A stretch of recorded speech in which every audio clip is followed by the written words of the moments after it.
Howdy neighbors, thanks for joining me today for another episode of Porch Talk here at Cedar Creek Homestead here in the beautiful hills of the Ozarks. And just want to tell you it's a beautiful day here in Oklahoma. It is a little cloudy, but our temperatures aren't too bad, so I'm able to get right back out here on the porch. And today's subject, because we're coming up to Thanksgiving, today's going to be a little bit lighter note, and I just want to talk about being thankful, and there's a lot that I'm thankful for. Before we get into that, though, if you're not a subscriber, if you'd like to help us out, simply subscribing supports our channel. And so if you hit that subscribe button, if you hit the thumbs up, that also helps. Comment. We air these Porch Talks every Tuesday night at 7 o'clock Central Time. I also want to say real quick like that tomorrow night we'll be announcing the winner of our prizes. The one that has, we're going to give away 2 prizes, and we announced that on our last video, which was stocking up on beans and rice. And if you commented on that video and you're a subscriber, then you're entered into the prize drawing. And we had 3 prizes. One of them was a Baker Seed catalog. One was a coffee cup here from the Homestead that's got our Homestead logo on it. And also the other thing was a book from that's got Bible puzzles in it, and you would really enjoy that book. You'd enjoy all of these. So anyway, if you're interested, go back to that video, enter in. You still have time. And probably after this airs tonight, I'll be doing a drawing and announcing it tomorrow night on Wednesday at around 7 o'clock p.m. So tune in for that. Anyway, we're going to get right on into the subject today. And I tell you, folks, I'm privileged. I have been blessed. God has blessed me. Number one thing I want to say, I believe it's all from the Lord. And I really believe God had a hand on my life before I was even born, that God was with me and blessed. And He ordained certain things to be for such a time as this, and has had a part in it all the way. I mean, I always want to give God the credit and never want to overlook the blessings of the Lord. And I got to grow up in a good time. In the 70s and 80s, it was a good time to grow up. Now, there was challenging times. We had some rough times. I've went through some times in my life where I've shed a lot of tears and had some sorrows and things. But and I went through a lot not having much money. We never had much money. We didn't realize how poor we were, but we just didn't have a lot of money. And there just wasn't a lot of money to be had. And my dad's generation and my grandpa's generation, they were even worse as far as money went. But we had something that was better. We had love. We had happiness. We had joy. We had our family. Families used to be so strong and so close-knitted. I mean, I'm telling you, they're wanting to tell people they can't get together Thanksgiving, you couldn't get together. If you'd have told folks that 20, 30, or 40 years ago, there wouldn't have been enough military weapons. You couldn't have, an atomic missile wouldn't have kept folks from getting together for Thanksgiving. Now, I know this year, like little sheep, people's like, well, we got to do what our masters tell us. We're not going to get together. Folks, let me tell you something. And that's your business, what you get together or don't get together. But there was a time that you could have not kept folks from getting together. And I remember getting together for Thanksgiving. Man, the meals we had, still yet do it there. We're going to get together here. We're going to have a big meal. Those that want to come can come. The only thing I would say is if you're sick, you probably shouldn't come. If you're a family member or someone we've invited, my thing, I've just tried to tell the ones I've actually talked to, I'm like, hey, if you're sick, if you're running a fever or anything, probably this would not be a good time to come. But I think we would do that all the time anyway. That's just a no-brainer, you might say. And because, if you're sick with the flu in normal times, you wouldn't want to come to a dinner and spread the flu to everybody. This is just a normal, wisdom that you should, common sense thing that should tell you what to do. But anyhow, we're planning on having a big Thanksgiving. But man, we'd go to Grandma's house and she'd have the awfulest gob of food. And one thing I tell you, growing up poor, we always ate good. And a lot of it wasn't store-bought food, but it was just home cooking stuff people would put together, and they could just make it taste good. I think my mom, grandmas, my wife even could make tree bark taste good. They're just that good of cook. And one of my grandmothers on my dad's side, she passed away 30 days before I was born. She was born on June 18th, and she died on June 18th, and I was born on July 18th of the same year. And so I never got to see her, never got to know her. But I asked one of my uncles one time we were visiting, I said, what one of your greatest memories about Grandma? And he said, well, he told a bunch, but he said she could make tree bark taste good. Said anything she cooked was just great. And but I was privileged to get to live through that time and to have these big dinners. And families seemed like would get together. They let everything else slide, no matter if there was isms and schisms among the family. They just let it lay low, and everybody got together and had a good time. And to me, Thanksgiving's even a religious type holiday as far as I'm concerned. To me, it is a religious holiday for me. And I've worked hard all year. I have been blessed with everything that God's done for me. He's kept me. I'm still above ground. I'm not 6 feet below ground. I know I've had a lot of friends and people this year that have passed away, and it saddens my heart that they're going to be gone, but I'm still here. I'm able to get up and dress myself in the mornings, able to go in and make my own coffee. I've got a wonderful wife, a wonderful son. Just recently my son got married, and now I have a wonderful daughter-in-law, and I'm looking forward to grandchildren, and I'm just, I am blessed, and I am thankful for all that the Lord has done. But I'm very, very thankful. So every year when I get to Thanksgiving, I sit back in a little time of just thanking God. I want to thank Him for all He's done for me. And I hope you'll take some time and do that also. 2020 has been a rough year. I mean, a roller coaster year, and really just a scary year, a year of such uncertain times. But it has been such a blessing to me that I know the one that holds the world in the palm of His hand, and that's God, Jesus Christ. And I'm going to tell you something. Knowing that has given me such a peace, and a peace that passes all understanding. Man don't understand this. The scientists don't. Dr. Phil don't understand it. Oprah Winfrey don't understand it. These folks, they can analyze it and try to talk about it, but I have something that money can't buy. I have something that you can't get out of a bottle, and that is the peace of God that passes all understanding. And I am so thankful for that, because otherwise this year would have been enough of a year to have made a person. I know some think I'm kind of nutty anyway, but it could have made anybody go crazy this year. But I've made it through, and I'm so thankful. And I don't know what this next year holds in 2021, what it's going to hold. But I'm so glad that I know the one that knows the future. I know the one that holds tomorrow. And so I'm going to keep hanging on to Him. No matter who gets elected, what happens, He'll still be in charge. And I'm going to keep serving the Lord. As for me and my house, one of the Joshua in the Old Testament, he said, as for me and my house, we're going to serve the Lord. And that's what we're going to keep doing here at Cedar Creek Homestead. Just thinking of some of the memories of growing up here, some of the blessings we've had.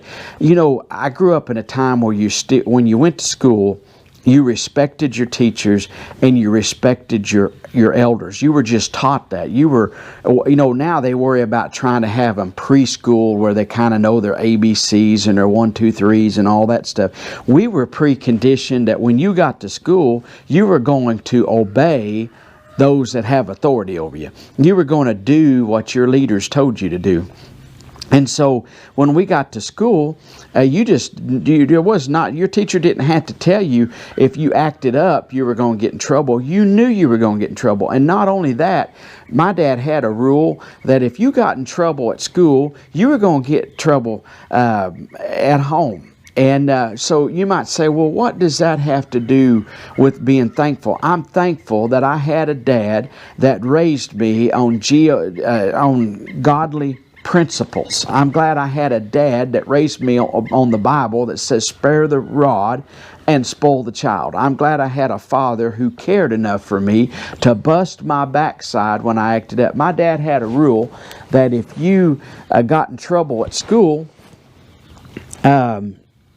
if you got a paddling at school, you were going to get another one when you got home. When I went to school, and maybe this is the way it is in your school, they could bust you, and it didn't matter what your parents thought about it. The teacher would just take you out in the hall, or actually, my first paddling I ever had, the teacher just brought me up in front of the classroom and gave me 3 swats. And I was talking. She had said, the next one that utters a word's going to get a paddling. And I said something to one of my friends. She called me up front, took the paddle, and paddled me right there. I learned that when the teacher said to be quiet, she meant what she said. One time, we had an old principal that he was an old stickler for the rules. I mean, I don't know. He's just a different type fella. Strict. But we would go fishing. My uncle would take me fishing after school. He drove a school bus and was a maintenance guy and stuff for the school. So we would go fishing, and sometimes he'd invite the principal. Well, the first time he had invited the principal, I thought, that's that old dude that's so strict and such a stick in the mud type fella, a fuddy-dud, that, I don't want him going fishing with us. Well, he did, and we had a good time, and he would treat me like one of the best. I mean, just so nice to me. But when we got to school, it was all business, and he would bust me as quickly as he did any other. And I really feel like he cared about us. That's why he did what he did. Now, my dad had a rule that when you got home, you would get another busting. And my dad, he spanked you with the belt. He spanked you on your backside, but my dad would give you a good one. That's one thing I didn't have. I got some, we called them whoopings, a whooping with the belt. And my dad could take his belt off as quick as John Wayne could pull his pistol out. I mean, my dad would get that belt through them belt loops, in there, he'd get that, double it up here, and man, he'd let you have it. And but it didn't take a whole lot of those till you got the picture that if you misbehaved, you were going to get a busted.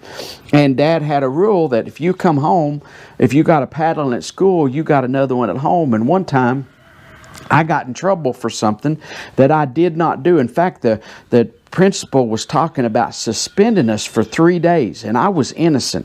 He was either going to suspend us or he was going to paddle us.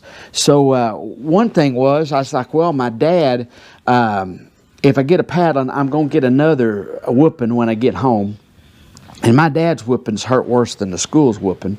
Then also, I was like, if I get suspended from school, I'm going to get 3 days, my dad will work me to death. We worked around here. We grew up, that's another thing I'm thankful for. We were taught to work. And that's something that's being missed out today, but we had chores to do. But my dad, I guarantee you, would have worked me to death and probably I would have got a whooping each day for missing out of school, is what I think. I don't know. But the principal paddled me, then I got in trouble when I got home. And years later, we were eating at a catfish restaurant and down here by Sallisaw, Oklahoma. Shad's Catfish Hole. And that old principal was in there.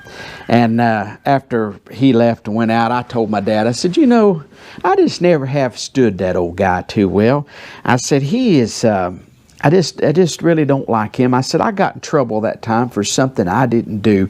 And I said, it's still just still in my crawl about this. And my dad looked at me and I said, besides that, you also got me. And I was innocent, and you didn't believe me. And my dad looked real serious at me, and he said, it probably made up for all the times you did stuff and didn't get caught.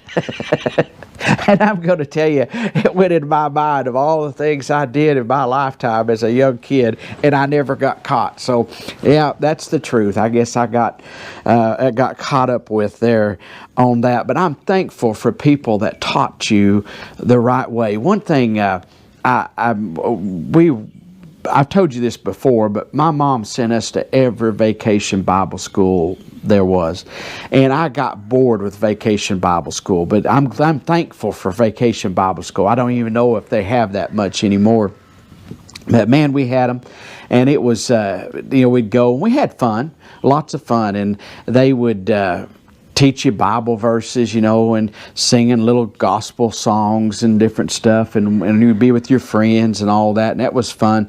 But I was kind of getting ornery as I got a little older there, and then you get to a point you're too old to go to vacation Bible school. But it was probably about the last year I went, but our teacher was working, and she was doing something. They had like a chalkboard, like you went to school. The classrooms was kind of set up like that, and the vacation Bible school teacher was writing something up there, and she had her back turned, and I took and threw a piece of paper or something, and when I threw it, her husband opened the door to the classroom, and he was going to talk to her about something, when I threw it, he opened the door and saw me.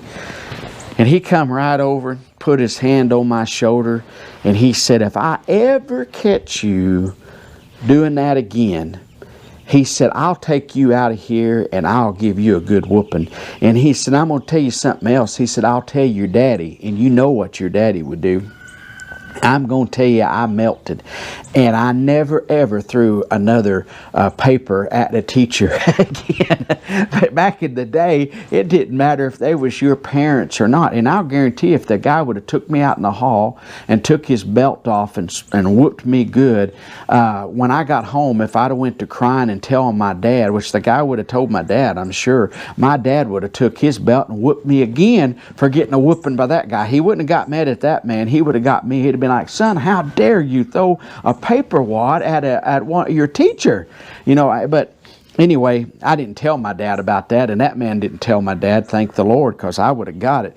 But I knew, and anyway, that guy ended up being my fire chief later, and I always had a high respect for him. I learned that at an early age, and I'm thankful for that stuff. One thing I'm thankful for is church.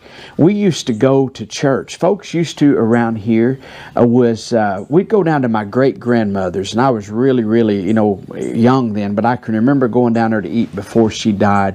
And everything in town here, in the little town of Gore, where we live at now, all the stores were closed. If you needed something from the store, you better get it before Sunday. And the stores closed kind of early in the evenings anyway during the weekdays, and the gas stations closed at noon. And later they started having gas stations that were open all day on Saturdays, but they would close on Saturdays at noontime, and they would close around 5 o'clock on the weekdays, and they would close at noon on Saturday. So you better go get your gas, get what you needed. And everyone went to church pretty much. If they didn't go to church, people pretty much didn't work on Sunday. That was a day you rested. My grandfather, my dad's dad, he never, who I'm named after, he never much worked on Sunday. Now, he would work on Sunday, like if the hay was down or something like that, and they needed to get it baled up, he would go ahead and bale it. But he would try to work it so that he wouldn't have to do anything on Sunday. And if it's pretty weather, they would sit out in the yard most of the day. And in his later years, he got to where he would go to church, and they went to the Church of Christ out here going towards the lake. And his wife always claimed to be Church of Christ, so he started going with her and stuff. And he would wear his best pair of overalls and go to church with her on Sundays. He did own one suit, and every once in a while, really special occasions, he might wear a suit. But usually, if he bought new overalls, those brand new overalls was for going to town in. And as they got faded out, then he used the old overalls to do working around the farm and stuff with. And but everybody, pretty much went to church. Like I say, if they didn't, that was a day of rest. And it was just a different world, and more laid-back world. When I first started out in life here as a young boy, we had party line phones. And if you picked up the phone and somebody else was on the phone, you could hear them talking. If you're older folks, you'll know what I'm talking about party line phone. The phones were only used for emergency purposes. You didn't just get on the phone and just yak forever. And when families got together to eat supper or lunch or breakfast, whatever, you come to the table as a family unit and you gathered together, and we just had a great time. That's one thing. I've had a weight problem. One reason I love eating, I love going out to eat or having a big meal at home with family and friends, and it's just something. And when you do, I just want to eat and visit with them and everything, and that has caused me some problems over the years. Those church fellowships have not been good for me, but I'm thankful for that time. But I'm thankful for that time that we grew up where there was a time when they wanted to have ball games, like basketball games, on Wednesday nights here, and they had one or two, like had a tournament. And I mean, the community rose up and said there will be no more basketball tournaments on Wednesdays. People were going to church. Now, we think of Sundays now, but even Wednesdays was considered a sacred night. You know, how dare you mess up Wednesday night church? And I remember when Blade was playing football, one of the coaches had a schedule he sent out, and he was a religious guy, really good coach. In fact, he's went on to go to some very big schools, and in fact, he played for OU for a little while, but he was a very successful guy and was good here for just a little while, and he didn't stay here long and went on. But he had his schedule, and he had Wednesday night church on the schedule, and he sent out these schedules to the boys, you know, all the different stuff, but he wanted them boys to go to church on Wednesday night. And I thought, boy, that's unusual here in this modern age. You know, how dare you put that on the schedule? But I thank God he did. But I'm just saying, you know, today it's something that didn't end up on the world news. That what a travesty that some football coach would, instead of coaching with football, he's coaching them spiritually. But I was blessed to grow up in that time. And when we went to school, one thing I'm thankful for was our teachers, and they taught you godly virtues and godly ways, and you didn't get to talk bad, you didn't get to sass. Like I say, it's pretty strict. And one of our teachers, I remember, she was very strict, very patriotic, and very religious, and her name was Miss Wisnet. And one thing she'd have you do in the mornings was you stood by your seat. Now, we did this in most classes, but at her class, you stood by your chair, your desk, and we did the Pledge of Allegiance. And it didn't, we had a boy that was of a belief that he didn't think you should do that. And he didn't in the other classes. But when we got to her class, he did. Everybody did. I don't know what she would have done if he hadn't have, but she was strict. And so everybody stood up and done the Pledge of Allegiance, and she would play the national anthem, and you stood there with your hand over your heart and saluted the flag. And it just, she was if you got caught chewing bubble gum in her class, she would bring you up front and pull your hand over like this and whoop you with a ruler on your hand. And I mean, nowadays people would be like, oh, I tell you folks, we need more of that back today. We would not have all these hoodlums going out and anarchy and rioting and looting and destruction and being disrespectful to their parents and leaders, and these disrespectful to the law would end if parents and teachers would go back to the old time way of doing things. We were in a good time, I'm telling you. I'm thankful. Thank you, Lord, that I was born during that time. We also had Christmas programs, and we had one particular teacher that taught 6th grade that her class every year made all of these paper figures of the wise men, the nativity scene, manger scene, you know, all the different stuff, and they would put that on the wall, and you would take chalk and color it all in, and they'd spray it with hairspray, and they would cut these big old things out that was on paper and just paste the whole hallways at the downtown school was covered with these things. And I mean, they really went all out. We were really festive for Christmas, and we would have a Christmas program, and it was the traditional Christmas play every year. The baby Jesus, they told the story of the wise men. And in between, we had to sing Christmas carol songs. And if any of my teachers, and some are still alive, I just want to say thank you, because that was a blessing to me. And we had such a good time. And now they don't do it because, someone get mad, someone get offended. Back in the day, they didn't care if you're going to get offended. They say you're going to get a lawyer, go get you one. Sue us, we'll see you in court. But they would just go ahead and do it. And it was a good time, and it taught us good things. I remember one particular teacher we had. We would play toss pennies, and I don't know what you actually call it. I think they call it pitching pennies, but we would pitch pennies, nickels, dimes. If you found a penny on your in your pocket, you would keep it. And if you had marbles, we started doing that for a while, and we would throw them up against the wall, and whoever was the closest to the wall got all the marbles or the pennies. And maybe that's a game you played. It was common in your time. But one time, I believe she was our 7th, 8th grade teacher, Miss Garrison, she caught us doing that. And she threw a fit, and she got on to us for that. And she said that was gambling.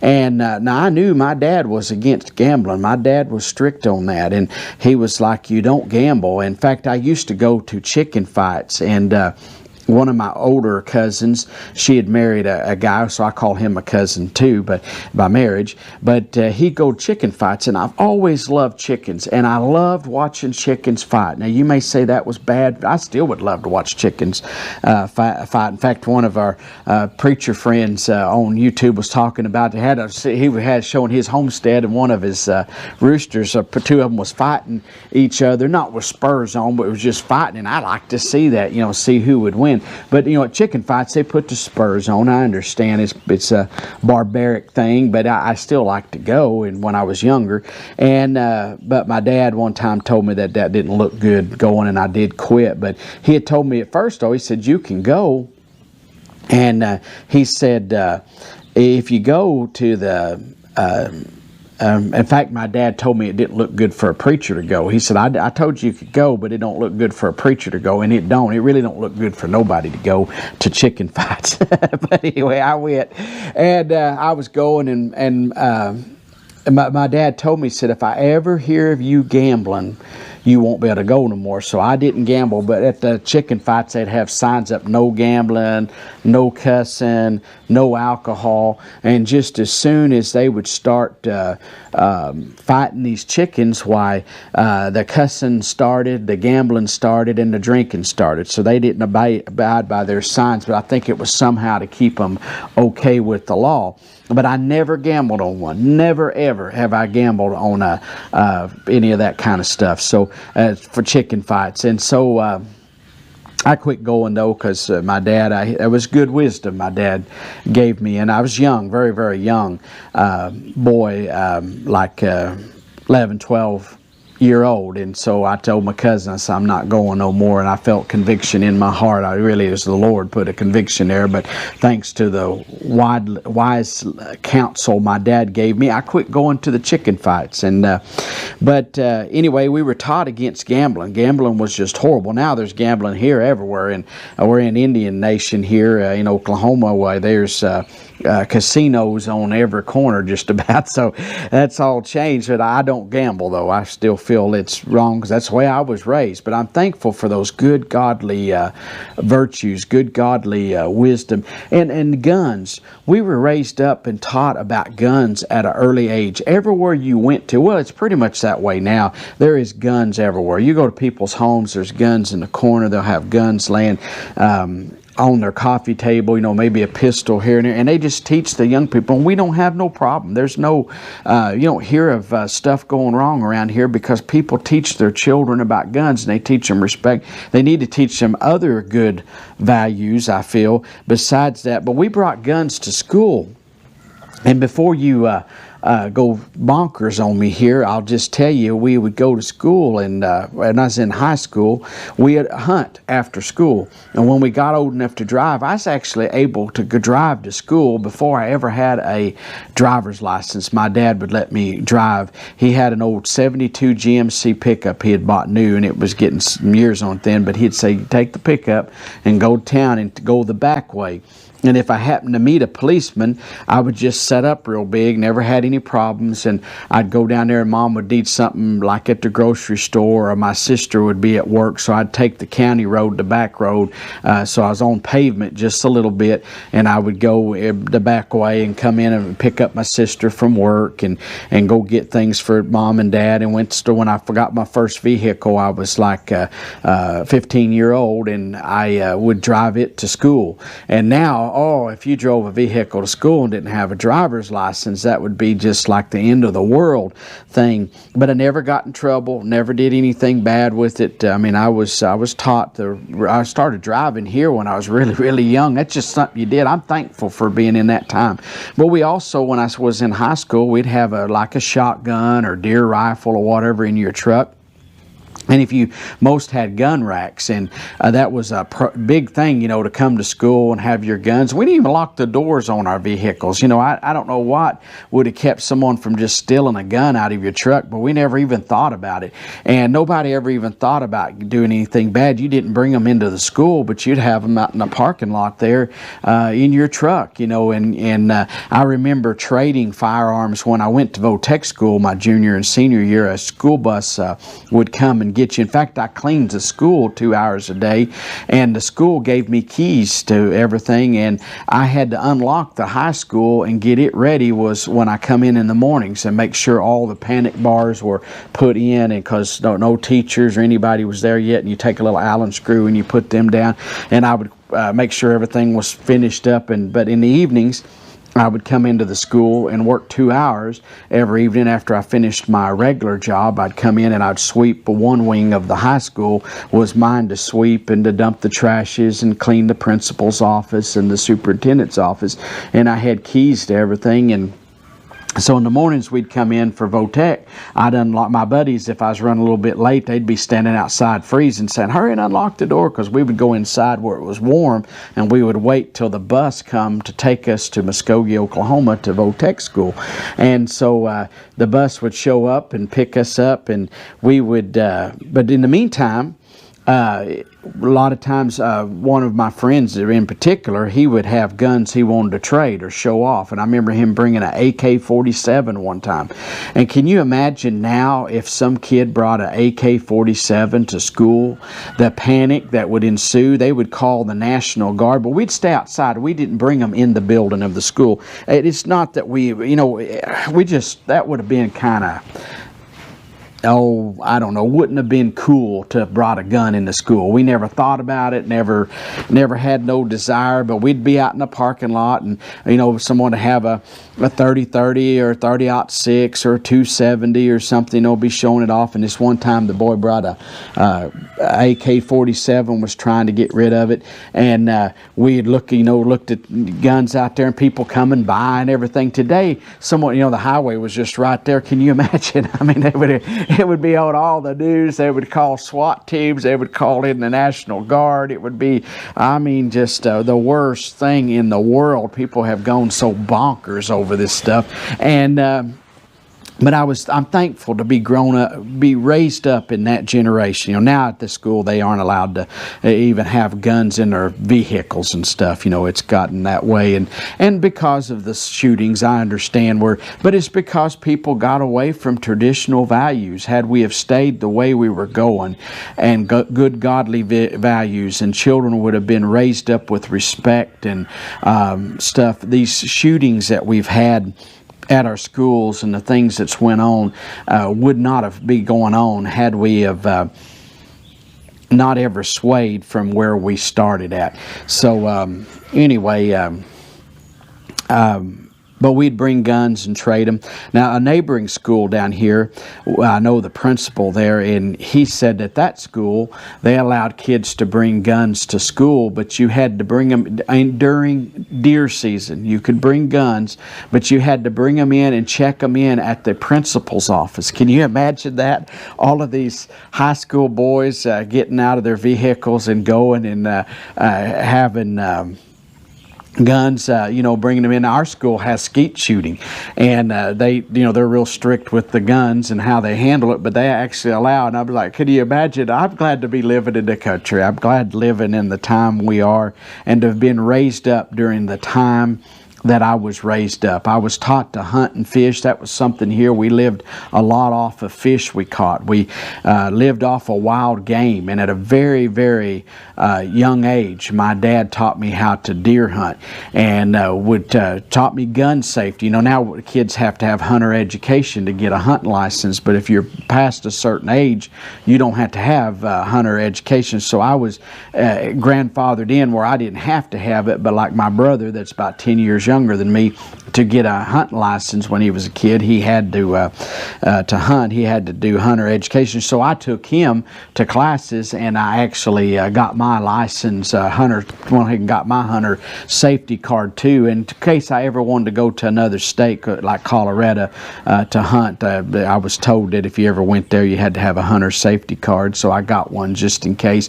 But anyhow, we grew up in a time they'd take you in the woods and set you out and somewhere and say, okay, if deer comes by, you shoot it, and your dad's taught you these things, and we were just blessed growing up in a time fishing. We eat, and one thing we were taught: you eat what you caught and what you killed. You would cook and eat. You'd clean it, and Mom would cook it. But and we just lived off that. It was such a blessed time. I have been blessed, folks, in such a great time. We was raised in a time of innocence too, in a way. Here's Indian Nation where we are. There's lots of Indians.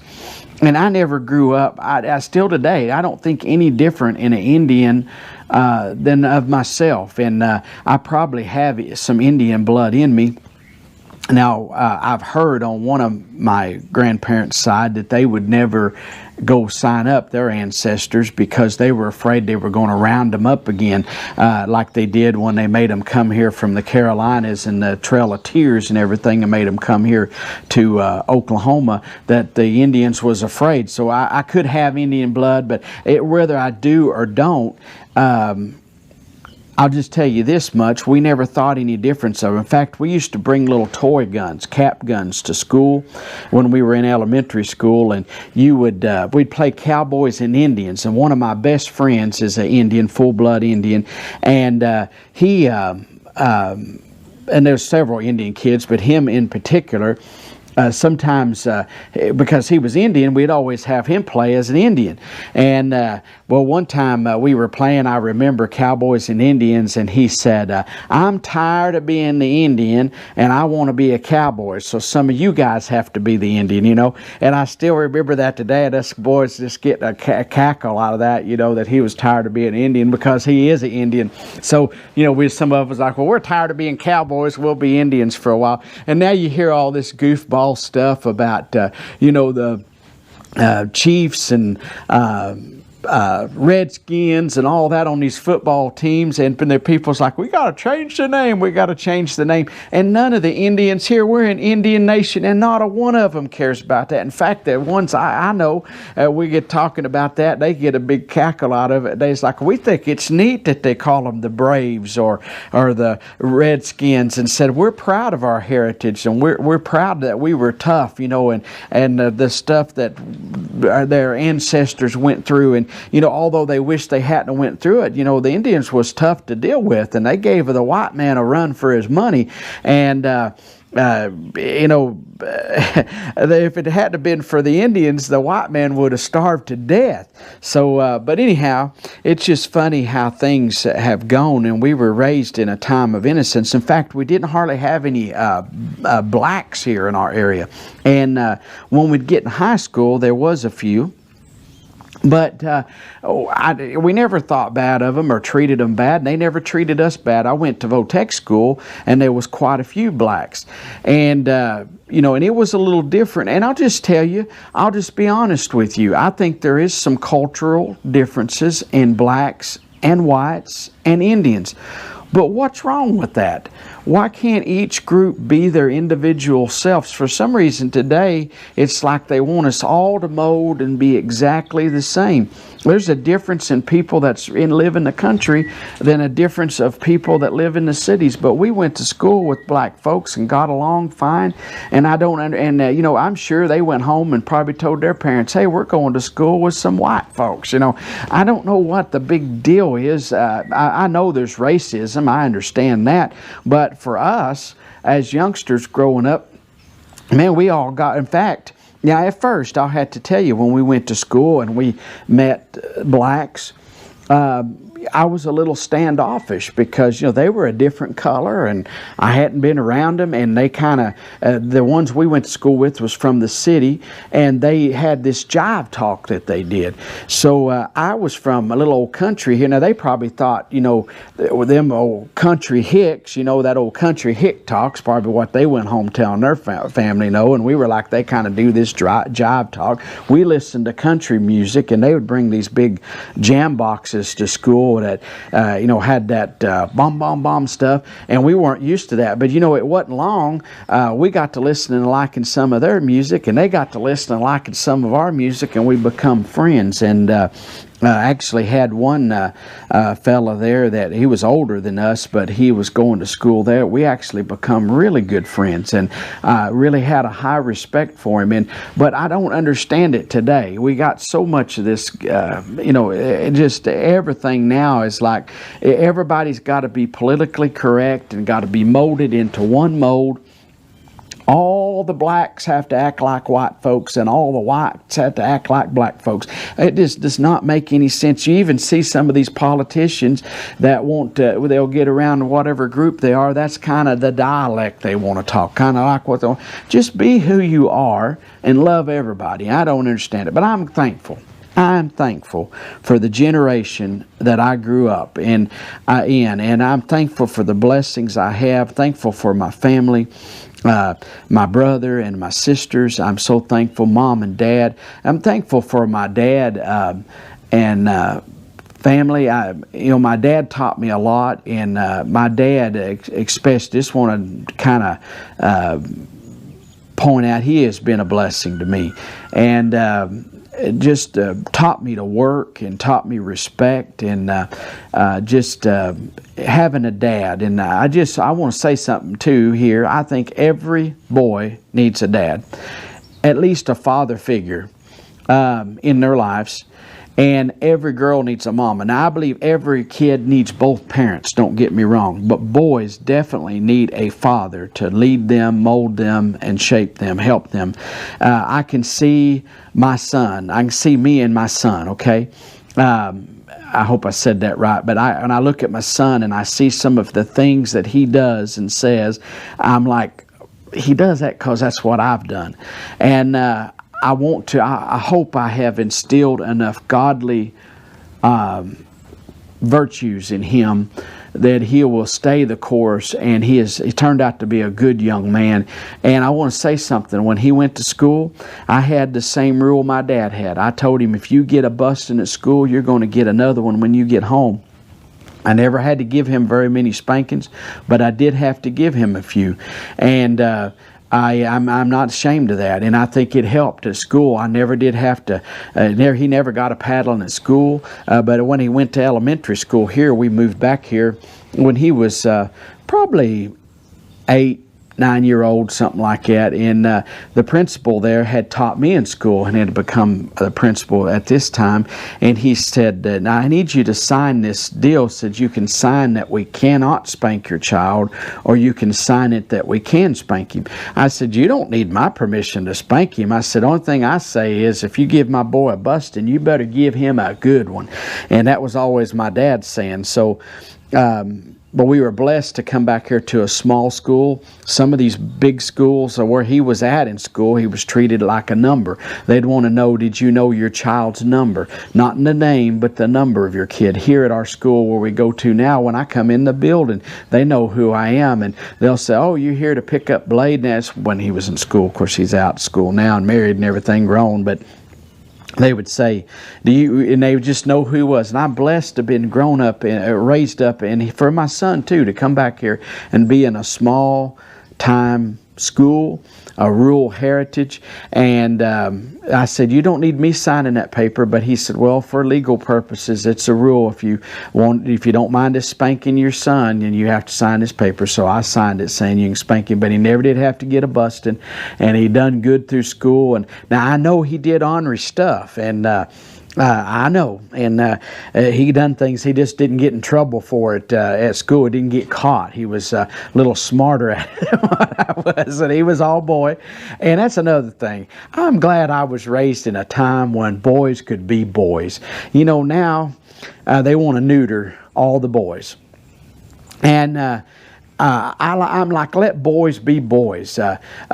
Boys used to fight and scuffle and stuff, and it's kind of a pecking order. Now they got all this stupid bullying junk that. I remember one time in coming on the school bus. My uncle drove our school bus here. I was raised right here, so my uncle drove the school bus, and the one I told you took me fishing. And we were coming back to school, and these two high school boys, football boys, got in a fight on the bus. And man, they were duking it out. My uncle, he just stopped the bus right there in the road. He got up, went back there and broke them up, told them to sit down and cool it. And when we got back to the school, everybody got up to get off, and he said, nope, everybody sat back down. My uncle kept a paddle up there by his seat. And if you may be a viewer here, I know, I think you may be one of you, and you'll remember this, but my uncle had you come up front in front of everybody, and he paddled those two high school boys with the paddle, and he laid it on them. Their eyes was watering when he got through, and then he told them to sit back down, and he let all the other kids off, and then those boys get off. There was no parents coming. I guarantee you those boys would have got it worse from their daddies, and they never fought no more, and there was no more trouble with them. In fact, they both ended up being best buddies after that. So, you know, it's funny how things is, but discipline. And I'm thankful for growing up. You might think it was a horrible time and think it was barbaric times. I think it was a good time. And I think had we have stayed in that, we've gone from it now. We've gone too far to ever be able to go back now. I believe it's ruined. We're in a bad time. You know, now people can spank their kids at Walmart or somewhere, and they'll see them. I remember our son, when he was real young, he threw a fit at Walmart. And he wanted a pair of cowboy boots, and we didn't have the money to buy him the cowboy boots. But I wanted to get him for him, but I was like, he'll have to wait until we have the money to get him. There weren't very much money, but still. And I said, no, son, you can't get him today. He threw him a fit, fell down on the floor throwing a fit. So I got him. And I took him outside, and I gave him a good busting in the car. You know, I've seen people get turned in for that through Walmart cameras, but I took him out, busted him, and he didn't get the boots. My mom and dad was there with us. They were visiting, and my mom and dad said, well, we would have got him the boots. And Dad said, but I didn't want to go against what you wanted. I said, well, we're going to get him the boots. There's no problem. In fact, I think my dad gave me the money for the boots back then. And we did later get him the boots, but he didn't get them then. And he didn't get rewarded for bad behavior. But most parents, if their kids threw a fit today, would go get them whatever they wanted because they threw a little hissy fit. Mine had to wait, and he's learned to do that. But I think he's turned out better for it. And but I'm glad I was raised in a time where they didn't reward bad behavior. You know, if you did bad, you weren't getting rewarded for it. But when you did good, you got kudos, you know, thanks, praise for doing good. But when you did bad, you got punished for it. But I'm so thankful for the times that I grew up in and the precious memories that I have. I remember one time my son was acting up at church, and I kept telling him, he was little then, and I don't know, 6, 7, 8-year-old. But I told him, I said, son, if I get on to you again, I'm going to take you to the bathroom and I'm going to give you a good spanking. So I did. I took him to the bathroom and I gave him a spanking. There was a lady listening. She may be watching the video today. She'll know who she is. But she heard him get a spanking. She come back and told the people she wouldn't come back to the church no more because said that brute took that little fella in there and busted him. I busted him on his backside. You know, I didn't beat him, but he got a good busting on his backside and with the bare hand. But he knew he got a spanking. He come out crying, and I remember, and he didn't. I'm telling you what, he learned how to behave. He stayed there where he was supposed to stay and done what he was supposed to do after that. But I remember a young couple, friends of ours, their little boy was acting up one time, and the mama says, because he's grown now and stuff, but she said, I'm going to take you out and give you a busting. So she did during church. She finally he wouldn't behave, so she took him, carried him outside, or took him to the bathroom or somewhere to give him a busting. And when she did, he was hollering, "Help me, help me." But anyway, I've jabbered out here today, but I was privileged. And I hear this term a lot of times, white privilege. I don't think it had anything to do with my skin color at all, but I was blessed. And God has blessed me richly, not with wealth and fame and fortune, all that, but He has just blessed me with a great heritage, and I'm so thankful for that. And my ancestors, grandparents, aunts, uncles, brothers, sisters, all the ones, the grandparents, all those teachers, folks that had influence. I hope you have a wonderful and happy Thanksgiving this year, and we will plan on seeing you next week for another episode of Porch Talk. Make sure and tune in tomorrow night for our 25,000 subscriber prize giveaway. And we thank you for watching today. May God richly bless you. And we'll see you next time for another episode of Porch Talk. We're gone.